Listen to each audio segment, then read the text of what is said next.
In last lecture, we will discuss about the factors affecting the posology या factor affecting the dose. तो इसमें हमने different factors cover किए थे.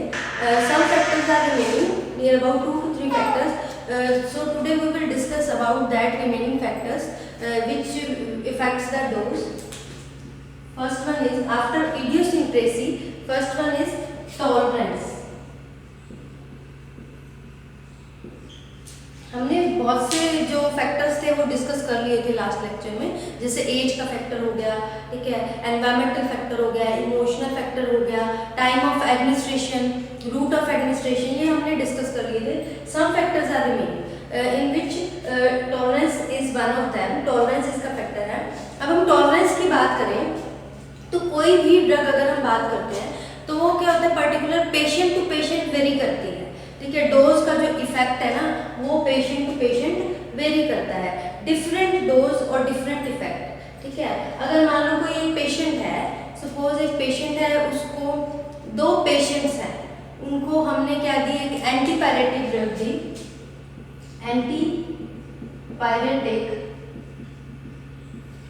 Antipyretic are the substance which help to reduce the fever को reduce करने के लिए यूज होते हैं, वो सब्सटेंस होते हैं. अब एक पेशेंट में जो एंटीपायरेटिक दी है वो 100 mg की है. दूसरे में भी जो एंटीपायरेटिक दूसरे पेशेंट को जो हमने दी है वो भी 100 mg की है. अब जो पेशेंट 1 है उसको तो वो 100 mg को भी इफेक्ट शो कर रहा है, रिस्पॉन्स शो कर रहा है. मीन्स फार्माकोलॉजिकल रिस्पॉन्स क्या है कि वो जो उसका फीवर है उसको रिड्यूस कर रहा है. लेकिन जो दूसरा पेशेंट है वो 100 mg को रिस्पॉन्स नहीं कर रहा, ठीक है. तो पेशेंट टू पेशेंट वेरी कर रहा है. वो दूसरा रिस्पॉन्स नहीं कर रहा, तो उसको अगर मान लो 500 mg दे दी तो वो उसको फार्माकोलॉजिकल रिस्पॉन्स शो कर रहा है. इट मीन्स जिस पेशेंट में वो 100 mg इफेक्टिव नहीं है तो वो क्या क्रिएट कर चुकी है, वो एक तरह से ड्रग, पर्टिकुलर ड्रग के लिए टॉलरेंस क्रिएट कर चुकी है, उसे कहते हैं टॉलरेंस. अगर एक और एग्जांपल ले, जैसे स्मोकर्स. अब जो स्मोकर्स हैं वो स्मोक करते हैं, स्मोकिंग में क्या निकोटिन होता है, तो कोई ऐसी प्रिपरेशन जिसमें निकोटिन है, एक नॉर्मल नॉन स्मोकर को हमने निकोटिन एडमिनिस्टर की और एक निकोटिन वाली प्रिपरेशन एडमिनिस्टर की, एक जो स्मोकर है. तो जो स्मोकर है उसको जो स्मॉल डोज है, थोड़ी अमाउंट है, वो इफेक्टिव नहीं रहेगी. क्यों? क्योंकि उसको टॉलरेंस क्रिएट कर चुका है निकोटिन. लेकिन जो नॉन स्मोकर है उसको स्मॉल डोज भी उसके लिए इफेक्टिव है. ऐसे in case of similar in case of alcoholic and non alcoholic.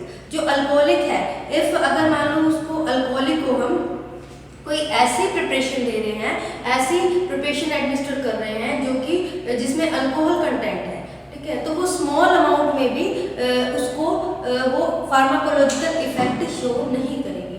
लेकिन जो नॉन अल्कोहलिक है उसके लिए स्मॉल अमाउंट भी इफेक्टिव है. क्यों? क्योंकि जो अल्कोहलिक है या स्मोकर है उनको वो निकोटिन का और अल्कोहल का क्या हो गया, टॉलरेंस क्रिएट हो गया. ऐसे ही पर्टिकुलर ड्रग के केस में भी ये टॉलरेंस क्रिएट कर देती है, ठीक है. अब हम टॉलरेंस की बात करें तो टाइप्स ऑफ टॉलरेंस, ये कितने टाइप्स की होती है?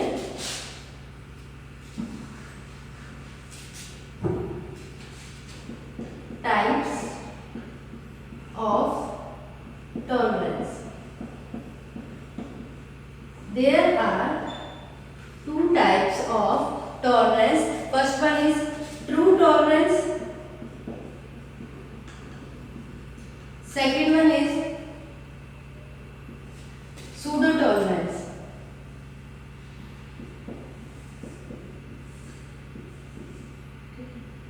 जो ट्रू टॉलरेंस होती है ये किसके कारण होती है?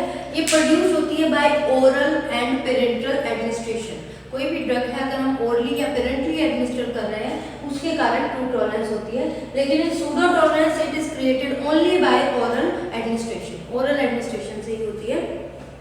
जो ट्रू टॉलरेंस होती है इसमें जो रिसेप्टर होते हैं वो डिक्रीज कर जाते हैं, जो रिसेप्टर ऑफ ड्रग्स वो डिक्रीज कर जाते हैं. लेकिन जो सूडो टॉलरेंस है इसमें जो रिसेप्टर्स हैं डिक्रीज नहीं करते, रिसेप्टर अलाइव रहते हैं, लेकिन जो एब्जॉर्प्शन है वो कम हो जाती है और एक्सक्रीशन बढ़ जाती है. ये होती है टॉलरेंस. आपके टॉलरेंस में जैसे कुछ एग्जांपल बारबिटूरेट्स का in the treatment of epilepsy. तो बारबिटूरेट्स होते हैं उसको क्या होता है, रेगुलर एपिलेप्सी में रेगुलर दिया जाता है। अब वो रेगुलर लेने के कारण वो क्या होती है, पर्टिकुलर ड्रग उस पेशेंट को टॉलरेंस क्रिएट कर जाती है, तो उसमें जो स्मॉल अमाउंट है उसकी, वो उसके लिए इफेक्टिव नहीं होती, तो उसकी अमाउंट डोज की बढ़ानी पड़ती है। तो यही हो गया पर्टिकुलर ड्रग। अगर मान लो जो पर्टिकुलर ड्रग हैबिचुअल हो गया, ठीक है, बार बार उसको ले रहा है, तो वो एक रेजिस्टेंट बन जाती है, तो टॉलरेंस क्रिएट हो जाता है, वो स्मॉल डोज उसको इफेक्टिव नहीं होती। ये हो गया हमारा टॉलरेंस का फैक्टर। उसके बाद जो नेक्स्ट हमारा फैक्टर है वो है टैकीफाइलेक्सिस। टैकीफाइलेक्सिस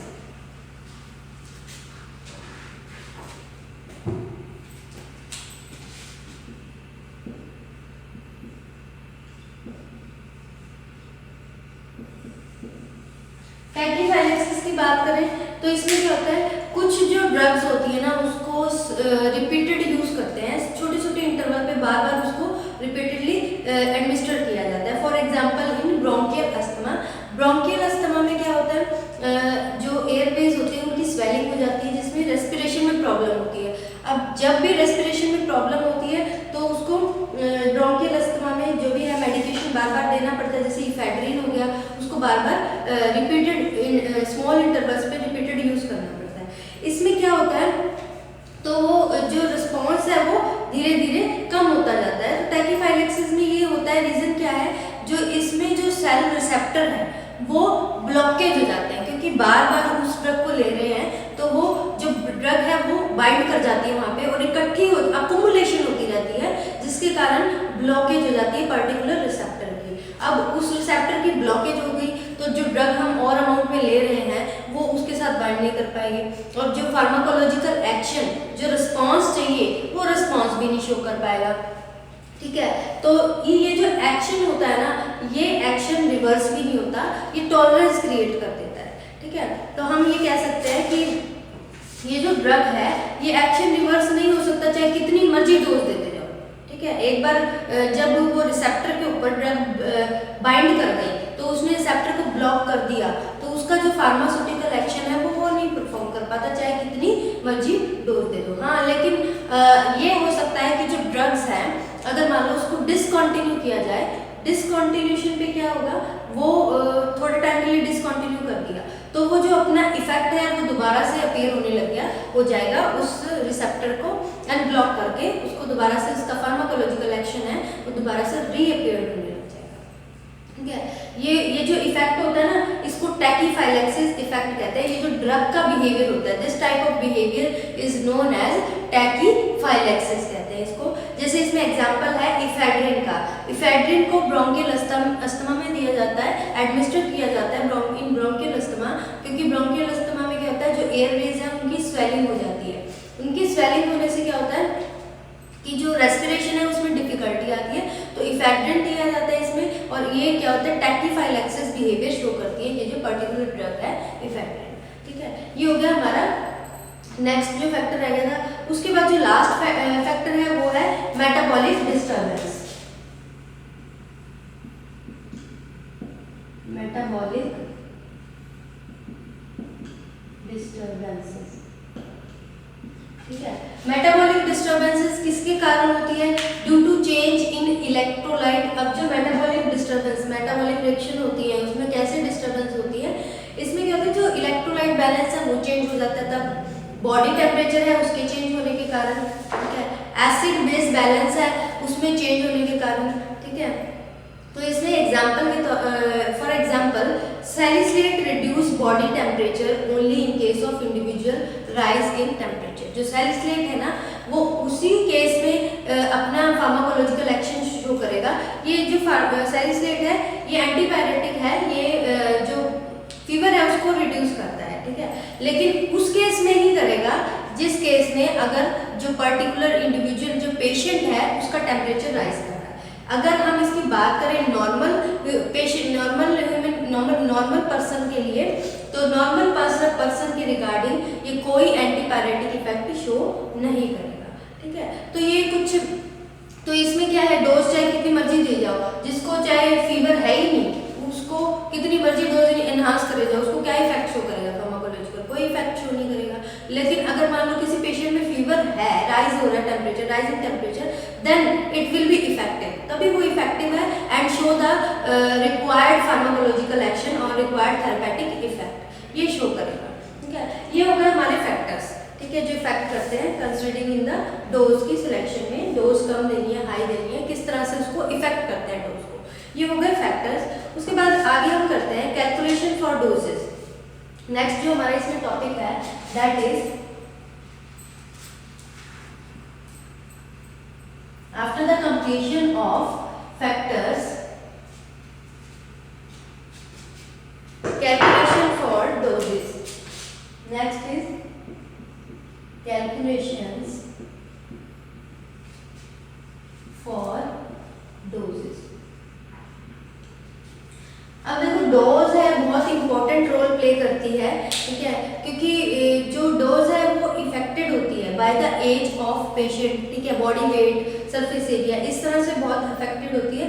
तो डोज को कंसीडर करने के लिए उसकी कैसे calculation, mainly in the case of paediatric children के केस में इसकी कैलकुलेशन करनी बहुत जरूरी होती है।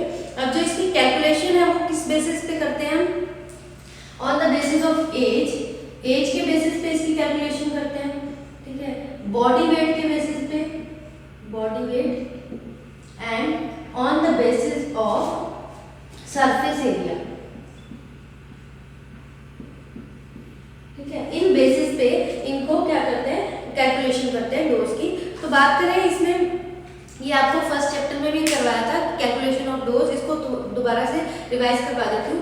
डोज प्रोपोर्शनेट टू एज, सबसे पहले जो एज से जो डोज प्रोपोर्शनेट है, इसमें आ जाते हैं यंग्स फॉर्मूला और डिलिंग्स फॉर्मूला, यंग्स रूल भी कह सकते हैं एंड डिलिंग्स रूल और फॉर्मूला, ठीक है। जो यंग्स फॉर्मूला है ये डोज कैलकुलेशन में हेल्पफुल होता है for the children below the age of 12 years, जो 12 ईयर्स से नीचे के होते हैं। अब इसका जो फॉर्मूला है वो क्या है, dose of child is equal to, dose of child is equal to age in years upon age in years plus 12 into adult dose, ठीक है। ये आपको फर्स्ट जो आपका फर्स्ट चैप्टर था प्रिस्क्रिप्शन, उसमें ये कैलकुलेशंस वाला जो पार्ट था उसमें कवर करवा दिया है, तो इसके न्यूमेरिकल्स नहीं करवाऊंगी, इसमें सिर्फ इसका फॉर्मूला बता रही हूँ। यंग्स फॉर्मूला में dose of child is equal to age in years, जो चाइल्ड की एज है वो ईयर्स में, अपॉन में age of child in years plus 12, क्योंकि ये बिलो द 12 ईयर्स के बच्चों के लिए करते हैं, इनटू अडल्ट। इनमें से सारे पैरामीटर्स गिवन होंगे, you have to calculate the dose of child, आपको डोज चाइल्ड की डोज कैलकुलेट करनी होगी। ऑल द पैरामीटर्स के adult dose given and age of the child also given, then you can easily calculate the dose of child. Next है हमारा Dilling's formula.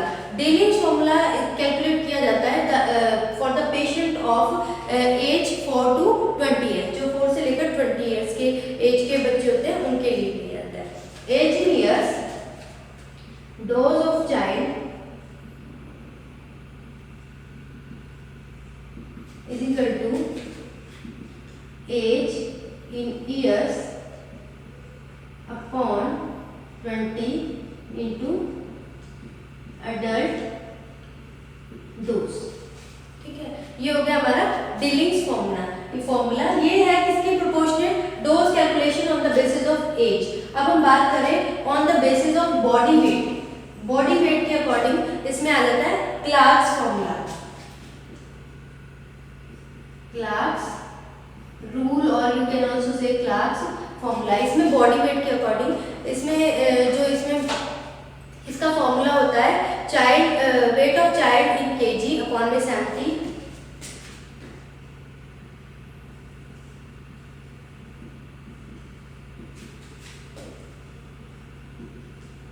Wait of child in kg upon 70 into adult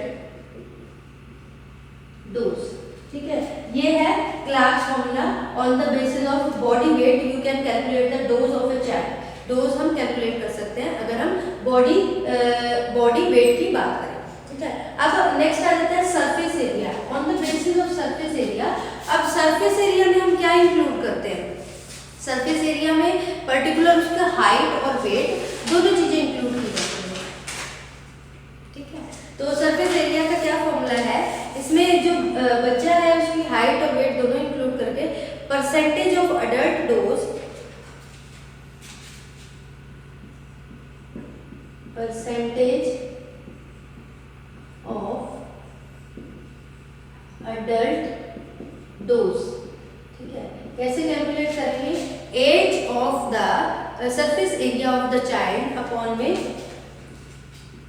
surface area of child upon surface area of adult into, ये आपको पहले करवा रखा है, into 100। ये formula है on the basis of surface area पे अगर डोज कैलकुलेट करें। ठीक है, तो ये आपकी कैलकुलेशन है, calculation of doses already cover होगी, ये आपको रिवाइज करवा दिया कि on the basis of age के बेस पे दो फॉर्मूलाज हैं, Young's formula, Dilling formula, Fried formula भी करवाया है। यंग्स फॉर्मूला जो below the age of 12 years, इसमें dose of child calculated by the age of years upon में age of years plus 12 into adult dose. इसमें two parameters are given and you can easily calculate the dose of child. In Dilling rule, dose of child is equal to age in years upon में 12 into adult dose. ये किस पे, इसके basis पे ये 4 to 12 years age group के लिए है। उसके बाद Clark formula, on the basis of body weight हम क्या यूज करते हैं? Clark formula. You can calculate the dose of child if the weight of the child and adult dose is given.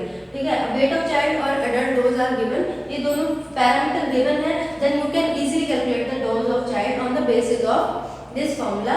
ठीक है, on the basis of body wait. On the basis of surface area, it means you have to include the height and weight of the patient.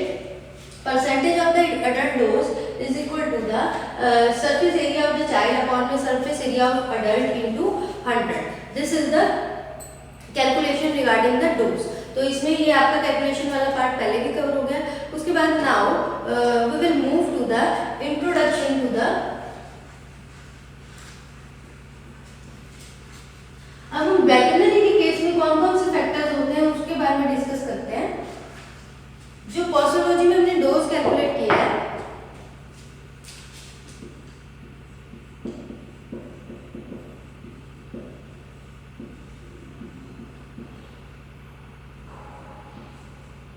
Factors, veterinary dose के case में जो factors है, अब देखो जो veterinary यानी animals के लिए किस तरह की डोज होनी चाहिए। वैसे ये जो टॉपिक है ये इतना ज़्यादा इम्पोर्टेंट नहीं है, लेकिन फिर भी इसके फैक्टर्स पता होना चाहिए। जैसे हमने जो ह्यूमन बीइंग्स के फैक्टर्स किए हैं, वैसे ही जो एनिमल्स हैं इसकी जो डोज होती है, ठीक है, जो फार्मासिस्ट है उसको अवेयर होना चाहिए कि वेटरनरी डोज क्या होती है, फॉर द वेटरनरी डोज क्या होनी चाहिए, किस बेसिस पे वेटरनरी डोज डिसाइड करनी चाहिए और वो कैसे इफेक्टिव होती है। ठीक है, अब आप बात करोगे एनिमल्स के केस में, तो एनिमल्स होते हैं वो मतलब कि उसकी जो बॉडी स्ट्रक्चर है और वेट है वो डिफरेंट होता है बिल्कुल ही ह्यूमन बीइंग से। तो इसमें जो फैक्टर्स हैं कौन कौन से इंक्लूड आ जाते हैं, वैसे जो फैक्टर्स हैं वो सिमिलर हैं जैसे कि हमारे ह्यूमन बीइंग्स के केस में। तो इसके फैक्टर रिपीट नहीं करेंगे, इसमें जैसे कोई एज आ जाएगा, बॉडी वेट आ जाएगा। इसकी बात करें तो इसमें जो फैक्टर्स कौन कौन से, as,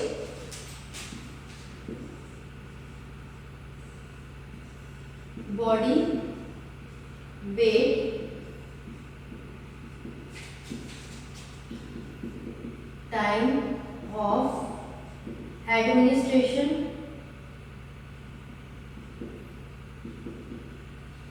root of administration, orally दे रहे हैं या पेरेंटली दे रहे हैं। ठीक है, route of administration, environmental factor, climatic condition,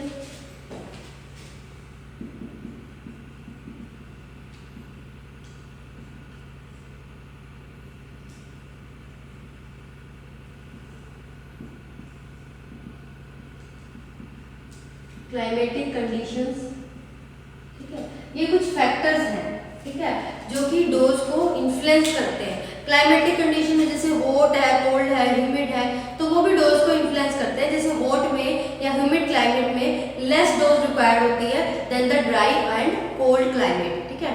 बाकी age, body weight, time of administration, route of administration हम डिस्कस कर चुके हैं। ये नियरली मिलते जुलते हैं, थोड़े से सेम पैटर्न ही है इसका, ठीक है। फिर उसके बाद हैबिटेट किस तरह का है। एनिमल जो क्या करते हैं, undergo treatment for long time, जो लंबे समय तक अगर मान लो किसी का ट्रीटमेंट चल रहा है तो वो ड्रग पर्टिकुलर उसको टॉलरेंस क्रिएट करते हैं कि चाहे कितनी मर्जी डोज देते रहो, ठीक है। तो इसमें यही डिफरेंस होता है, ठीक है। इसमें सिनर्जिस्टिक एंटागोनिस्टिक इफेक्ट भी आ जाएगा, ठीक है। और फॉर्म इन विच, किस फॉर्म में उसको दिया जा रहा है, पाउडर फॉर्म में दे रहे हैं या फिर उसको लिक्विड फॉर्म में दे रहे हैं या उसको टेबलेट फॉर्म में दे रहे हैं, किस फॉर्म में दे रहे हैं, तो इसको डिटेल में नहीं करेंगे, बस थोड़े पॉइंट्स हैं वो इसको रीड कर लेंगे। वैसे ज़्यादातर सिमिलर से हैं, कुछ डिफरेंट है, वो इसको आप फैक्टर्स को आप पढ़ लेना, ठीक है। ये तो था पोस्टोलॉजी में हमारा, हमने टॉपिक जो कवर किया है पोस्टोलॉजी में। एक तो हमने किया था पोस्टोलॉजी की इंट्रोडक्शन कि व्हाट इज पोस्टोलॉजी, स्टार्टिंग में की थी। उसके बाद हमने अलग अलग फैक्टर्स किए थे, ठीक है। नियर अबाउट 16 फैक्टर्स हमने कवर किए थे कि वो कैसे इफेक्ट करते हैं, वन बाय वन करके वो स्टडी किए थे। उसके बाद हमने किया उसमें कि डोज की कैलकुलेशन कैसे की जाती है, देन फैक्टर्स जो इन्फ्लुएंस करते हैं डोज को in case of veterinary doses में कैसे इन्फ्लुएंस करते हैं, वो हमने किया। ये आपका चैप्टर हो गया कंप्लीट।